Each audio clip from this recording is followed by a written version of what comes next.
应中共中央政治局委员、中央外办主任王毅邀请，美国总统国家安全事务助理沙利文将于下周访华，举行新一轮中美战略沟通。这也是沙利文任期内首次访华，将重点探讨哪些话题？此前，王毅和沙利文已在多个场合进行过长时间的战略沟通。作为中美两国管控竞争关系的重要机制，还将发挥哪些积极作用？来看看报道。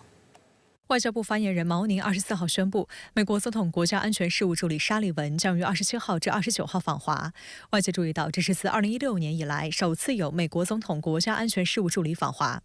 值得注意的是，沙利文此次访华的时间点正值美国大选进入倒计时之际，正好在美国民主党全国代表大会刚结束，哈里斯获得正式提名之后进行。复旦大学美国研究中心副教授王浩对深圳卫视分析，沙利文此访也意在表明，美国的对华政策并不会因为美国总统拜登的退选和任期即将结束而出现变化。中美双方都不希望看到拜登的剩余任期成为双边关系的蹉跎期或真空期。除此之外，仍然可以将其理解为是对去年11月中美两国元首旧金山会晤所达成的共识的进一步落实。那么另外呢，我们也注意到，这个基本上呢，在拜登政府执政以来，我们看到，这个王毅和沙利文这种会晤的频率啊，大体上保持在每半年一次。那么现在这样一个时间点也差不多距离他们上一次这个会晤呢也过了半年啊，所以我想，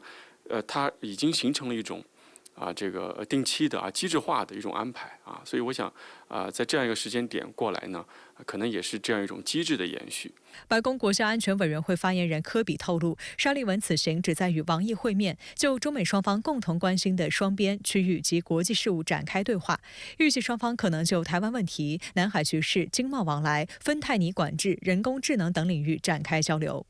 值得注意的是，日前举行的美国民主党大会上，民主党公布的2024年版新党纲修改了涉台表述，虽恢复了一个中国政策，但首次纳入了对台6项保证。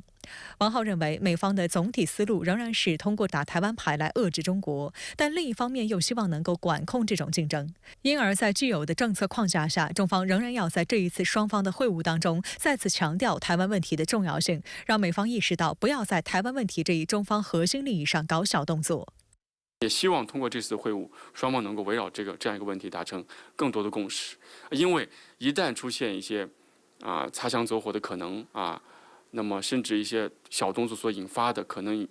带来的失控的局面，这是任何一方都没有办法预料的也不愿意看到的。所以我想这一次我们一定要向美方非常严正地表明这样一个态度。深圳卫视注意到，在历次中美战略沟通中，台湾问题都是绕不开的议题。今年1月，王毅和沙利文在泰国曼谷举行会晤时，就曾3次提到反台独，显示出台湾问题是重中之重。根据当时中方公开文本，王毅重点谈到台湾问题，强调台湾问题是中国内政，台海和平稳定的最大风险是台独，中美关系的最大挑战也是台独。美方必须恪守一个中国原则和中美3个联合公报，将不支持台独承诺落实到行动上，支持中国和平统一。深圳卫视梳理发现，自去年5月底以来，王毅与沙利文保持大约每4个月就举行一次会谈的高频率沟通，且会谈地点多选在美国以外的第三方。去年5月的维也纳会晤，双方谈话时间约8小时；同年9月的马耳他会晤，两人进行了长约12个小时的多轮会晤。王毅和沙利文又于去年10月在华盛顿举行会晤，表示为实现两国元首旧金山会晤共同努力。今年1月，王毅和沙利文在曼谷一连2天会谈，总时长超过12个小时。外界普遍认为，王毅与沙利文的经常性、长时间面对面会谈，已经成为中美两国管控竞争关系的重要机制，也往往成为中美关系出现微妙变化的转折点。有观察梳理发现，去年5月，王毅同沙利文在奥地利的会晤是气球事件之后两国高层外交官的首次会晤。此后，美国国务卿布林肯得以在6月访华。同年9月，王毅同沙利文会晤，为2个月后的中美元首旧金山会晤铺平了道路。因而，也有舆论认为，沙利文的访问是中美双方为稳定两个大国关系所做出的更广泛努力的一部分。王浩分析，去年中美元首旧金山会晤达成一系列重要共识以来，中美双方高层的沟通互动保持着良好态势，对于稳定中美关系、推动中美关系朝着一个良性的、健康的轨道发展而言非常重要。由于现在中美两国中美关系不仅仅涉及到双边，而且涉及到地区和全球，所以呢，中美保持良好的顺畅的官方的高层沟通对话机制，不仅仅有助于稳定双边关系、管控分歧然后这个有效的去这个管控这个竞争，而且呢，对于一系列地区问题的解决，包括全球性挑战的解决，都是非常重要的。美国总统国家安全事务助理沙利文将于8月27号到29号访华，举行新一轮中美战略沟通。您对此有何观察？主持人好，美国总统届满离任前，大多都会增加政府高官的外访频率。这么做有2个明显目的：首先是巩固政治遗产，确保这一届美国政府的对外战略尽可能成为既定议程和既定事实，从而为下一届美国政府所继承和保留，也就是达成某种对外政策的连续性。其次是展示对外成就，通过高调的外交活动，即将离任的美国总统希望可以向国内外展示其任内的外交成果。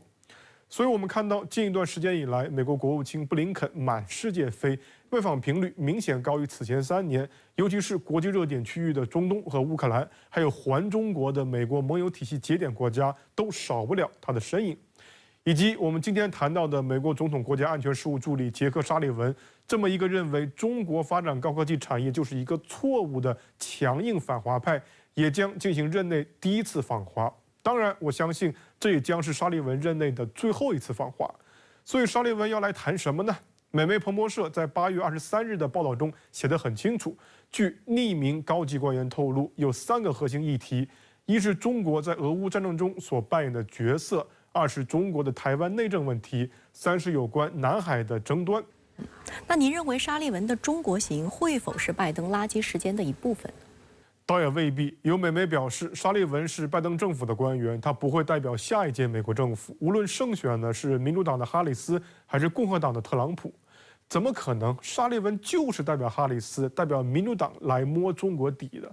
外界注意到，当前哈里斯和特朗普都在迎合美国国内的民主主义情绪，鼓吹强硬的对华政策。在8月22日的民主党全国代表大会上，哈里斯宣称：“我们要确保是美国而非中国赢得21世纪的竞争，确保我们加强而非放弃全球领导地位。”另一边，我们都知道，特朗普威胁要对中国进口产品征收60%的普遍关税。两边都想对华极限施压，问题是极限施压可是一门技术活，施压是美国人的手段而不是目的。美国只想通过极限施压获取最大化的利益，却不想把中国逼急了。所以美国人一直以来都想要找到这么一个点，一个理论上对美国而言最大化利益和最大可承受风险的交叉点，一个理论上无限靠近中国会放手一搏的所谓安全点。那如何找到这么一个点呢？所以沙利文来了。沙利文作为拜登政府内绝对的对华鹰派，长期主导对华施压，